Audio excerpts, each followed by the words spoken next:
body upon which he lies are painful as if bruised. সে তার বডির সমস্ত parts ব্যথাযুক্ত হয়ে ওঠে যখন সেই পাশ ফিরে শুয়ে থাকে।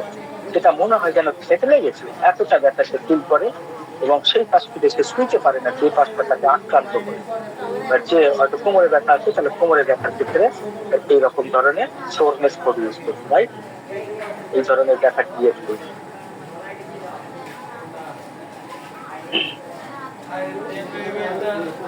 ওকে, তাহলে জয়েন্টের ব্যাপারটা আশা করছি, জয়েন্ট ব্যাক এই সমস্ত ব্যাপারটা পুরোপুরি কভার হয়ে গেছে।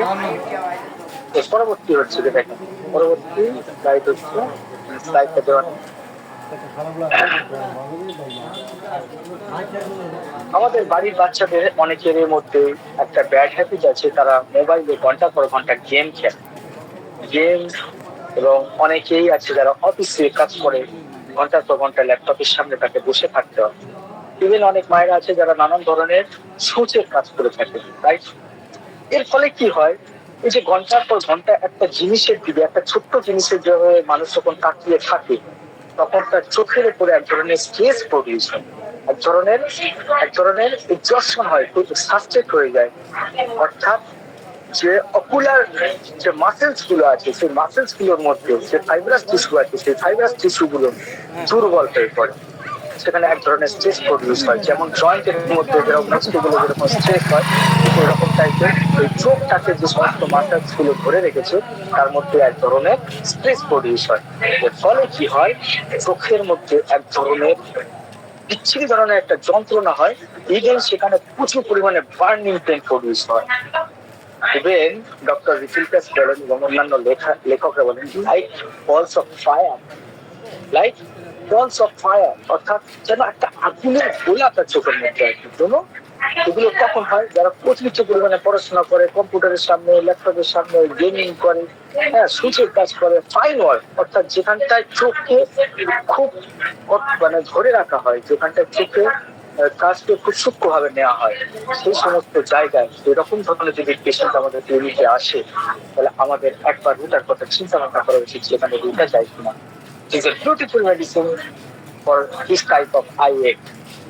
এই টাইপের চোখের ব্যথা এবং জ্বালা করবেন যন্ত্রণায় এটা খুব সুন্দর কাজ করে। আজ থেকে 8 বছর আগে একটা কেস শুধু আমি রুটা দিয়ে ঠিক করতে পেরেছিলাম। তখন আমি অতটা ভালো ডাক্তারও ছিলাম না, তারপরেও আল্লাহর রহমতে সেখানে রুটা দেওয়ার পরে একটা চোখের বার্নিং পেন অদ্ভুত ভাবে রিডিউস হয়েছিল, তাও মাত্র রুটা 30 ছিল। তো চোখের এই যে ফাইব্রাস টিস্যুর উপরে একটা আছে, এবং যখন সেটা স্ট্রেস পড়লো তখন ইভেন শুধুমাত্র এই যে জ্বালা করে চোখের যন্ত্রণা করা তা নয়, ইভেন ডিম ভিশনস, অর্থাৎ এই সমস্ত কাজ করতে করতে যদি চোখের চশমার পাওয়ার কন্টিনিউয়াসলি চেঞ্জ হইতে থাকে, এবং আস্তে আস্তে চশমার যে কাজ আছে সেটা আস্তে আস্তে যখন মোটা হইতে থাকে, এবং সেখানে যদি দেখা যায় এরকম মোবাইল, ল্যাপটপ, এই সমস্ত ব্যাপারে কাজকর্ম করার ফলে এই ধরনের সমস্যার সৃষ্টি হচ্ছে, এবং ব্যাকগ্রাউন্ডে আর অন্য কোনো কারণ নাই, তখন কিন্তু দুটা যায়, দুটা যায়। সেই সমস্ত ক্ষেত্রে হেডেক বা ভার্টিগো ফ্রম রিডিং, ইভেন যদি শুধু এই চোখের সমস্যা নয়, এই চোখকে অতিরিক্ত খাটানোর ফলে যদি চোখে মাথার যন্ত্রণার সৃষ্টি হয়, ভার্টিগো সৃষ্টি হয়, সেক্ষেত্রেও কাজ করে। তাহলে আমরা দেখলাম চোখের উপরেও, চোখের মাসেলস এর উপরেও, চোখের ফাইব্রাস টিস্যু গুলোর উপরেও রোগটা কাজ করতে পারে যখন সেখানটায় স্ট্রেস প্রডিউস হয়। পয়েন্ট কিন্তু স্ট্রেস হইতে হয়, পজিশন কিন্তু স্ট্রেস হইতে হয়, রাইট? ফাইন ওয়ার্ক সেখানে করছে, রাইট? তাহলে আমরা এই পর্যন্ত মাত্র 4-5টা লাইনই পড়েছি। তাহলে চোখের উপরে অ্যাকশন গেল। ইভেন এটা খুব সুন্দরভাবে কাজ করে ব্লাডারের উপরে। ব্লাডারের উপর কখন কাজ করে, যখন কিছু কিছু মানুষ আছে তারা এতটাই কর্মব্যস্ত যে তারা হচ্ছে কি সঠিক সময়ে তাদের যে প্রকৃতির যে ডাকটা এসছে সেটাকে সাড়া দিতে গেলে কাজটা পিছায় যাবে এরকম ভেবে নেয়, এটা কিন্তু খুবই হার্মফুল হ্যাবিট, এরকম না করাটা উচিত। ফলে ব্লাডারের উপরে একটা অতিরিক্ত প্রেশার পড়ে। সেই সময় তার একটা সমস্যা হয় যে তখন তার ওই যে একবার প্রস্তাব চেপে যাচ্ছিল, তার ফলে তার ঘন ঘন প্রস্তাব পায় এবং স্যাটিসফিকেশন আসে না, ব্লাডারটা ঠিক মতো খালি হয় না, বারবার তার হচ্ছে এই ধরনের সমস্যা হয় যে সে বারবার পেশাব যেতে থাকে, অল্প অল্প করে পেশাব হতে থাকে, আর রিলিফ হইতেছে না, পেশাব করে যে শান্তি আছে সেটা আর ফিল করতে পারছে না, এবং এরকম একটা সমস্যা হয়ে যাচ্ছে যখনই সে পেশাব খুব বেশি করে পেশাব বের করে রাখে। এক্ষেত্রে কি হয়, ওখানকার যে টিস্যু গুলো আছে সেগুলো ওভার এক্সপ্যান্ড হয়, অর্থাৎ প্রচুর পরিমাণে পেশাব এসে গেছে, তো ব্লাডটা পুরো ফুলে গেছে। একটা রবারের চামকে যখন আপনি টাইনা ধরবেন, রুটাকে যদি বুঝতে চান যে একটা গার্ডার বা একটা রবারের ব্যান্ডকে আপনি যদি খুব টান দিয়ে ধরেন, তার ইলেকট্রিসিটিটা নষ্ট হয়ে যায়। তো ঠিক এরকম টাইপের স্ট্রেস জয়েন্টের উপরে, চোখের মাসেলস এর উপরে, ইভেন ব্লাডারের উপরে যখন এই ধরনের ঘটনাটা ঘটে, এই ধরনের একটা কন্ডিশন ঘটে, যখন সমস্যাগুলো শুরু হইতেছে, পয়েন্ট কিন্তু এটা মাথায় রাখবেন যে কেন হইতেছে সমস্যাটা, তাহলে আপনারা কিন্তু অতি সহজে রোটাকে আয়ত্ত করে ফেলবেন। তাহলে paralysis of the bladder, doctor বিচুলকাস বলেন প্যারালাইসিস অফ দ্য ব্লাডার পর্যন্ত হয়ে যেতে পারে কখন, অর্থাৎ ওভার ডিস্টেনশন আর পসিবল রিটেনশন, অর্থাৎ যখন ওভার ডিস্টেনশন হয়ে যায়, প্রচুর পরিমাণে ফুলে যাচ্ছে, পেশাব করা হচ্ছে না ঠিক সময় মতো, অথবা খুব ছোট ছোট পেশাবটাকে চেপে রাখা হয়েছে, পসিবল রিটেনশন, অর্থাৎ ইচ্ছা করে খুব প্রেশার দিয়ে রিটেনশন ক্রিয়েট করা হয়েছে, অর্থাৎ পেশাব না করা হয়েছে, সেক্ষেত্রে প্যারালাইসিস অফ ব্লাডার পর্যন্ত হয়ে যেতে পারে, যে তখন আর আপনি চেষ্টা করে আর কোনো কিছু বের করতে পারবেন না। রাইট? লাইফ এরকম টাইপের সমস্যার ক্ষেত্রে আমাদের রুটাই আমাদের প্রবলেমকে সলভ করতে পারে এবং খুবই ইজি ভাবে। আরেকজন ডাক্তার বলছেন কনস্ট্যান্ট আর্চিং, তখন সেই ক্ষেত্রে কি হয়ে যায়, তার ঘন ঘন আর্চ হয়, and can hardly retain urine. If possible retain, she could not pass afterward. তারপরে সে অনেক সময় পেশাবও করতে পারে না, বারবার যাওয়া তো দূরের কথা, এইরকম চেপে চেপে করে পসিবল রিটেন করলে পরবর্তীকালে পেশাবও হইতে চায়, সিভিয়ার পেন, আপনার সঙ্গে থাকে অতিরিক্ত পরিমাণে যন্ত্রণা। তো ঘটনাটা তখন আপনাকে এইভাবে তদন্ত করতে হবে যে ভাই এই সমস্যা হঠাৎ করে হইলো কেন, প্রবলেমের কারণটা কি। তখন হয়তো সে সুন্দর করে আপনাকে বুঝায় বলবে যে আমার এই ধরনের জায়গা দুটাতে এই করার হয়ে গেল, ফলে এরকম একটা সমস্যা তৈরি হয়েছে।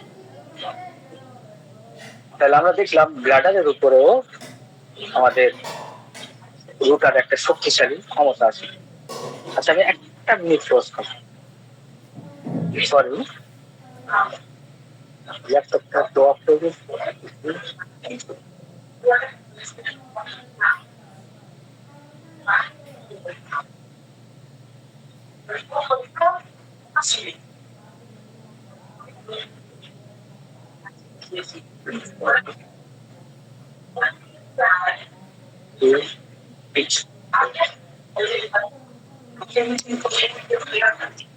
শুধু ব্লাডারের উপরে নয়, এরপরে আমাদের রুটা ব্যাক পেনের উপরে বলে নিয়েছি। আচ্ছা, আর্থ্রাইটিসের যে সমস্ত রোগীগুলো আসে সেগুলো কোল্ড এন্ড ড্যাম্প এর মধ্যে অ্যাগ্রাভেশন হয়, কোল্ড এবং ড্যাম্পের উপরে অ্যাগ্রাভেশন হয়ে থাকে। ইন্টেন্স ফিলিংস অফ ওয়ারিনেস, একটা অদ্ভুত ধরনের দুর্বলতা কাজ করে, ইন্টেন্স মানে খুব তীব্র পরিমাণের একটা ক্লান্ত শ্রান্ত, মানে যেমন মাটি কাটার পরে একটা মানুষ যেমন ভাবে ক্লান্ত হয়ে থাকে, তো রুটার যখন জয়েন্ট এবং ফাইবারাস টিস্যু গুলো আক্রান্ত হয় ঠিক সেই সময় বা অন্য কোনো রোগের সময়ও একটা দুর্দান্ত ক্লান্ত শ্রান্ত অনুভূতির সৃষ্টি হয়।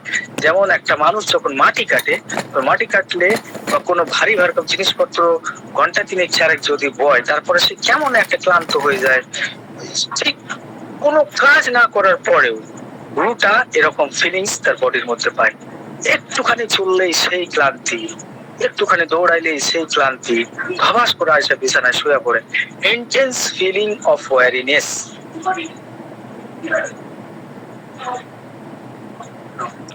আচ্ছা, শুধু যে এই কটা ক্ষেত্রের উপরে রুটা কাজ করে কেবল তাই নয়, এটা কিন্তু একটা খুব সুন্দর মেডিসিন প্রোল্যাপসের ক্ষেত্রে, অর্থাৎ লোয়ার অ্যাবডোমেনের উপরে, শুধু জয়েন্টের উপরে নয়, লোয়ার অ্যাবডোমেনের উপরে এর অদ্ভুত ক্ষমতা আছে। আচ্ছা, আমার কথা শোনা যাচ্ছে তো? ক্লিয়ার স্যার, শোনা যাচ্ছে আপনার কথা। হ্যাঁ, এটা লোয়ার অ্যাবডোমেনের উপরে খুব সুন্দর কাজ করে, এবং সেই ক্ষেত্রে আমরা দেখি যে তার যে বাওয়েল সিস্টেম আছে সেখানটায় দুর্দান্ত প্রভাব বিস্তার করে। তো রেকটামের উপরে একটা একটা কার্যক্ষমতা আছে, এবং সেই কাজের ফলে রেকটামের যে ইলেকট্রিসিটি আছে যে সেটা নষ্ট হয়ে যায়, এবং প্রোল্যাপসিস অফ রেকটাম হচ্ছে কি অ্যানাস থেকে বাইরে বের হয়ে আসে, এবং এই ঘটনাটা এতটাই সুন্দরভাবে কাজ করে। এর উপরে মিনিমাম 4-5টা কেস আমার এখনই মনে আছে। তো তার মধ্যে আমি একটা কেসের কথা বলবো। একটা 68 ইয়ার্স ওল্ড একটা লেডি এসেছিলেন, তিনি কিনা পরের বাড়িতে কাজকর্ম করে, খুবই গরিব মানুষ খায়। তার হচ্ছে সমস্যা ছিল যে তার আমি তো ভেবেছিলাম 68 ইয়ার্স হয়ে গেছে, আর প্রোল্যাপসিস অফ রেকটাম সেই পরিমাণে আছে যে তার স্টুল পাস করতে গেলেই তার হচ্ছে কি এটা বের হয়ে আসে, রেকটাম বের হয়ে আসে। এবং ভদ্রমহিলা খুবই বিচ্ছিরি ভাবে প্রবলেম সমস্যার মধ্যে ছিলেন, এবং খুবই প্যাথেটিক কন্ডিশন ছিল। তো কয়েকটা সিমটমস নেওয়ার পরে প্রথমে প্রোটোফাইলাম ফেল করেছিল, তারপরে রুটা 1M কয়েকটা ডোজ, তারপর রুটা 10M, তারপর রুটা 50M লাগাতার আমি তাকে 6টা মাস ধীরে ধীরে ইমপ্রুভমেন্ট হচ্ছিল, আমারও পাওয়ার পোটেন্সি আস্তে আস্তে বাড়ছিল। তো তার ক্ষেত্রে আমি এই সিমটমসটা দেখেছিলাম। বিফোর অর ডিউরিং স্টুল নয়, আফটার স্টুলে আমি দেখেছিলাম, কিন্তু এখানটা বিফোর এবং ডিউরিং স্টুলে আমি দেখেছিলাম যে পায়খানা করতে গেলেই তার বেরিয়ে যায়, অর্থাৎ বিফোর এবং ডিউরিং স্টুলে তার প্রোল্যাপসিস অফ রেকটাম হয়, অর্থাৎ সেটা বের হয়ে আসে। এক্ষেত্রে রুটা তাকে যে কি সাহায্য করেছে, এবং আজও প্রায় 1 বছর হয়ে গেছে, মেডিসিন তার কমপ্লিট হয়ে গেছে, আজও পর্যন্ত সেই সিমটমস আর ব্যাক করেনি। ইভেন রুটা যে স্টুপিং করলে, অর্থাৎ হ্যাট হয়ে কোনো কাজ করলে, সামনের দিকে ঝুঁকে কোনো কাজ করলেও তার এতটা, যখন এটা লাস্ট স্টেজে দেখা যায় যে তখন রেকটাম প্রোল্যাপস হইতেছে, অর্থাৎ একটু হ্যাট হলেও মাত্র তার রেকটামটা বাইরে বের হয়ে চলে আসে। স্যার, টাইম হয়ে গেছে। Hello sir, Hello? বলতে চাচ্ছিলাম যে আমাদের ক্লাসটা 9:30 পর্যন্ত করা হয়েছিল সময়টা, আর 10 মিনিট আমরা এক্সট্রা রাখবো প্রশ্ন উত্তরের জন্য। তো 9:30-র মধ্যে কাইন্ডলি শেষ করলে ভালো হতো। আর আচ্ছা, এই এই মেডিসিনেরই পরবর্তী পর্ব আমরা আগামী শুক্রবারে ক্লাস নেব, এবং আপনার সাথে টাইমটা সেট করে নেব আমরা, ঠিক আছে? তো 9:30-র মধ্যে শেষ করা যায় কিনা একটু চেষ্টা করুন, আর 10 মিনিট আমরা এক্সট্রা নেব। আর যদি কোনো প্রশ্ন থাকে তাহলে সেগুলোর উত্তর দেওয়ার জন্য। ধন্যবাদ। ওকে, ঠিক আছে, আজকের এটাই লাস্ট পয়েন্ট হবে। আর সেই আরেকজন লেখক লিখেছেন, সেটা হচ্ছে লিখেছেন বলছি,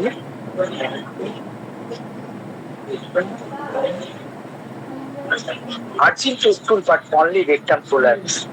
যে তার স্কুল পাস করার ইচ্ছা হবে, কিন্তু স্কুল পাস করতে গেলে কেবলমাত্র রেকটামটা বের হয়ে আসে। Prolapsis of rectum on stooping after delivery, even বাচ্চা হয়ে যাওয়ার পরেও পর্যন্ত অনেক মা বোনেদের এই সমস্যাটা হয়ে যায়।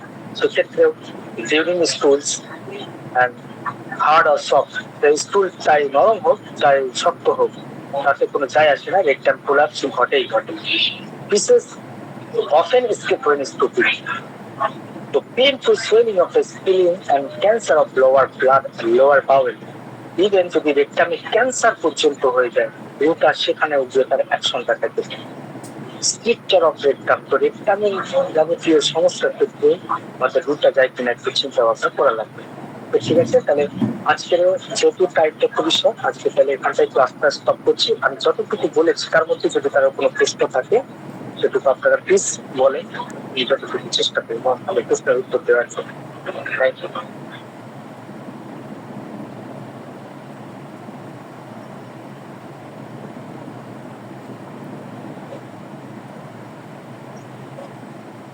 আসসালামু আলাইকুম স্যার।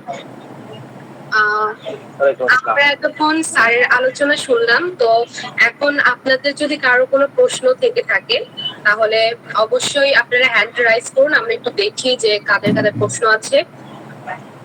জি, আব্দুল কুদ্দুস নোমান, ঠিক আছে, আপনি প্রশ্ন করতে পারেন। আর যাদের বাকি প্রশ্ন আছে, আব্দুল কুদ্দুস নোমান ভাইয়ের প্রশ্ন শেষ হলে আপনারা প্রশ্ন করবেন, ঠিক আছে? আসসালামু আলাইকুম স্যার। ওয়ালাইকুম আসসালাম। হ্যাঁ ভাই বলুন, বলেন। জি স্যার, স্যার রুটা মেডিসিনটা আমরা কিভাবে স্যার এই স্পেসিফিক জায়গাতে আসলে সহজে প্রয়োগ করতে পারি, সংক্ষেপে যদি বলতেন। এতক্ষণ তো সেটাই আলোচনা হইলো ভাই। রুটার তো আমি মাত্র 4-5টা পয়েন্ট বলেছি, এখনো কমপ্লিট হয়নি। হ্যাঁ, তো স্পেসিফিকলি ভাবে আমরা হোমিওপ্যাথিক স্পেসিফিক ধারণা এর আগে পেয়েছি। What is the specific remedy in homeopathy? Specific কাকে বলবো? অ্যালোপ্যাথিকের থেকে হোমিওপ্যাথির স্পেসিফিকের ধারণা আলাদা।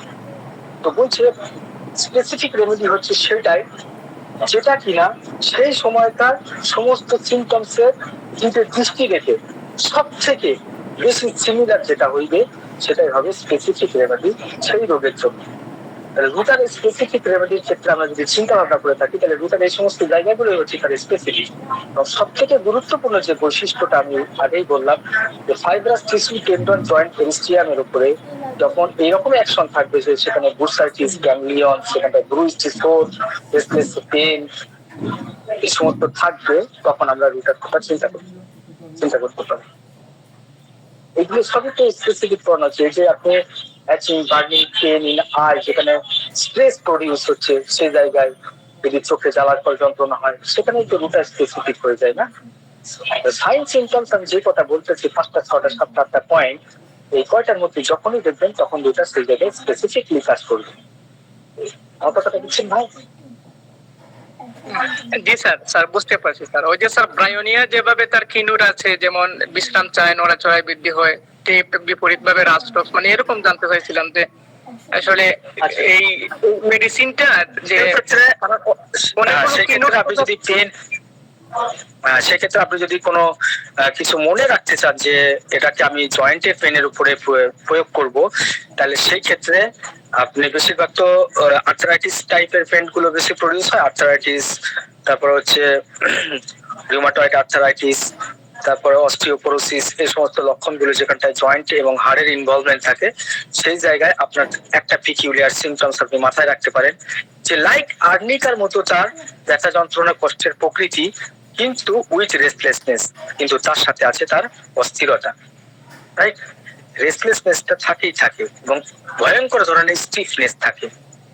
অর্থাৎ এই ক্ষেত্রে মনে হবে আপনার কেসটা দেখে যে এটা ব্রায়োনিয়া না রস্টক্স না আর্নিকা, তখন আপনি একবার ভাববেন যে এখানে রুটা যায় কি।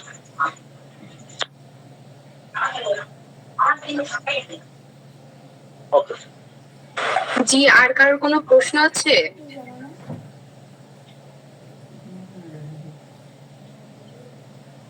হ্যালো, শুনতে পাচ্ছেন?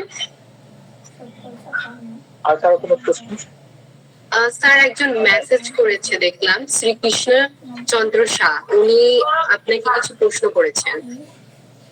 What is the difference between Calpria floor and Ruta in order to treatment of ganglions? So tell us please.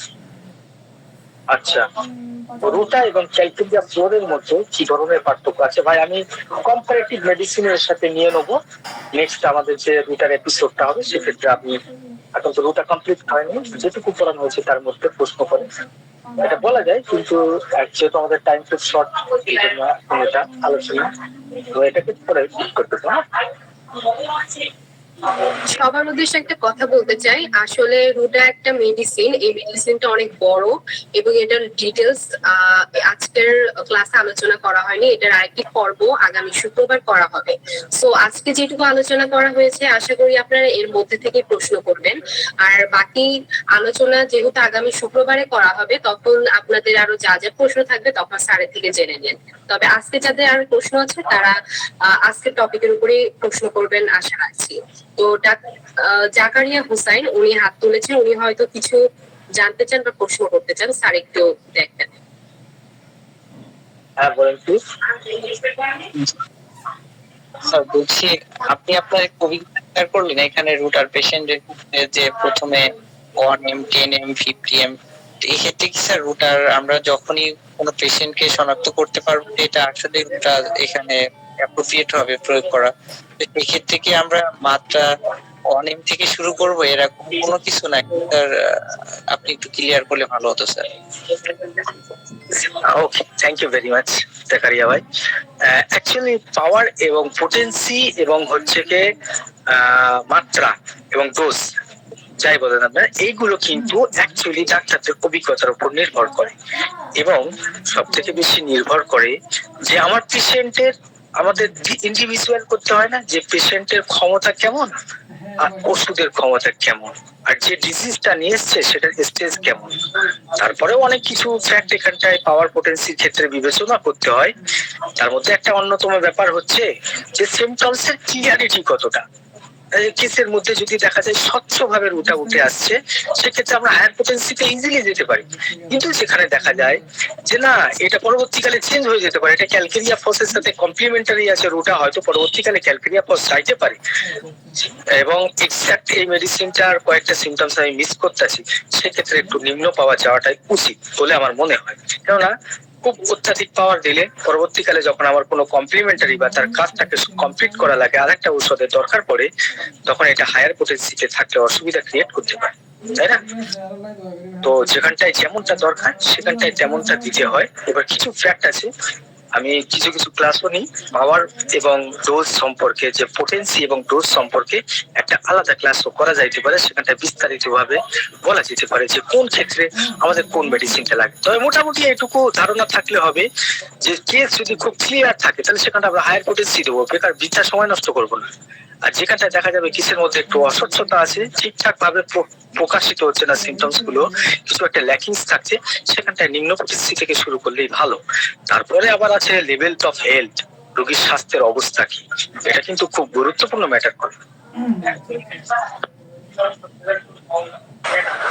জি স্যারকে অসংখ্য ধন্যবাদ প্রশ্নের উত্তরগুলো এত সুন্দরভাবে দেওয়ার জন্য। আরেকজন দেখছি হাত তুলেছেন, কোহিনুর বেগম। আচ্ছা ঠিক আছে, আপনি প্রশ্ন করবেন, তার আগে আমি একটা কথা বলতে চাই সকলের উদ্দেশ্যে যে আমি দেখছি অনেকেই এখন জয়েন হচ্ছেন ক্লাসটিতে। আমাদের তাদের উদ্দেশ্যে হচ্ছে বলতে চাই যে আমাদের ক্লাসটি অলরেডি শেষ। এই দুটা মেডিসিনের দ্বিতীয় পর্ব আমরা আগামী শুক্রবার করব এবং আজকের যে ক্লাসটি আপনারা উপভোগ করতে পারেননি যারা যারা, তাদের উদ্দেশ্যে ইউটিউব চ্যানেলে, হোমিও ডাইজেস্টের ইউটিউব চ্যানেলে এই ক্লাসটি শেয়ার করা হবে। আশা করি আপনারা সেখান থেকে আবার দেখে নিতে পারবেন ক্লাসটি। তো যেই কেউ যেন প্রশ্ন করতে চেয়েছিলেন, আমি তাকে প্রশ্ন করার জন্য অনুরোধ জানাচ্ছি।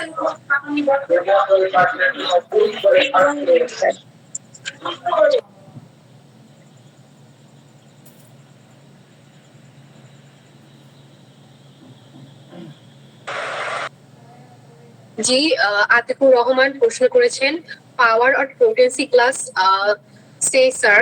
ওকে, রফিকুল্লাহ শাহ স্যারকে আমি বলছি যে তার প্রশ্নের উত্তরটি দেওয়ার জন্য।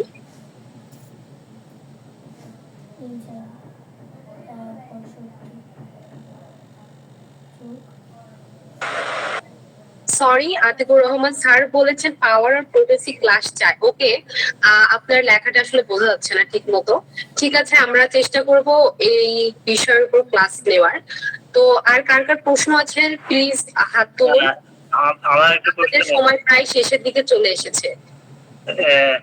স্যার শুনতে পাচ্ছেন স্যার? জি শোনা যাচ্ছে, আপনার কথা বলতে পারেন। স্যার মনে হয় কি শুনতে পাচ্ছেন না? Hello sir. Rafiqullah Shah sir শুনতে পাচ্ছেন? হ্যাঁ হ্যাঁ হ্যাঁ আমি শুনতে পাচ্ছি, প্লিজ বলেন ভাই, বলেন প্লিজ। স্যার ওই যে রেকটাম প্রোলাপস আর আবার অ্যানাস প্রোলাপসরাও আছে, এখন এটা কি কাছাকাছি বা মানে এটা একটু ইয়ে করবেন যে ডিফারেন্সিয়েট করাটা টাফ না? অ্যানাস রেকটাম একই ব্যাপার ভাই, রেকটাম প্রোলাপসি হয় রেকটাম, ঠিক আছে? কিন্তু স্যার এটা আপনার রেপার্টরিতে কিন্তু আলাদা আলাদা দেওয়া আছে, যদিও রেকটাম হিসাবে লাস্টে অ্যানাসের কথা লেখা আছে কিন্তু রেকটাম আলাদা আছে, আবার অ্যানাসের কথা বলেও কিন্তু আলাদা আছে। আচ্ছা ঠিক আছে, ওইটা আমাকে স্ক্রিনশট করে দেবেন, আমি একটু দেখবো। হ্যাঁ আচ্ছা ঠিক কোন জায়গাটায় আছে, ঠিক আছে? ঠিক আছে। হ্যাঁ বলুন, খুব আস্তে শোনা যাচ্ছে কিন্তু। হ্যাঁ স্যার, ওই অস্থিরতার কথা বললেন যে রুটাতে অস্থিরতা আছে, তাহলে কি ওই Yes. জি স্যার। হ্যাঁ বলেন, শুনছি। আচ্ছা তাহলে কি আর্সেনিকে যেভাবে অস্থিরতা থাকে সেভাবে কি রুটাতেও অস্থিরতা, মানে তার তরমটা যদি বোঝাই দিতেন স্যার। Very good point. এইটা আপনার কাছ থেকে আমি আশা করেছিলাম। খুবই সুন্দর প্রশ্ন এটা। কিন্তু অ্যাকচুয়ালি রুটা এবং আর্সেনিকাম অ্যালবাম দুইটা খুবই কাছাকাছি মেডিসিন, এবং রুটার মধ্যে যে ধরনের অস্থিরতা আছে, আমি পরবর্তী একটা রেপার্টমেন্ট সেট তৈরি করেছিলাম, আজকের ক্লাসে আমি সেটা দেখাতে পারলাম না, সেই ডিসকাসে আমি যাইনি। আপনি অ্যাডভান্স প্রশ্নটা করলেন, তারপরে উত্তরটা একটু সংক্ষেপে বলছি। অ্যাকচুয়ালি রুটা এবং আর্সেনিকামের যে মেন্টাল স্টেটটা অনেকটা কাছাকাছি যায়, বিশেষ করে মেন্টালি দিক থেকে। অন্যান্য ক্ষেত্রের কথা বলিনি, মেন্টালি দিক থেকে রুটা এবং আর্সেনিকাম অনেকটা কাছাকাছি যায়।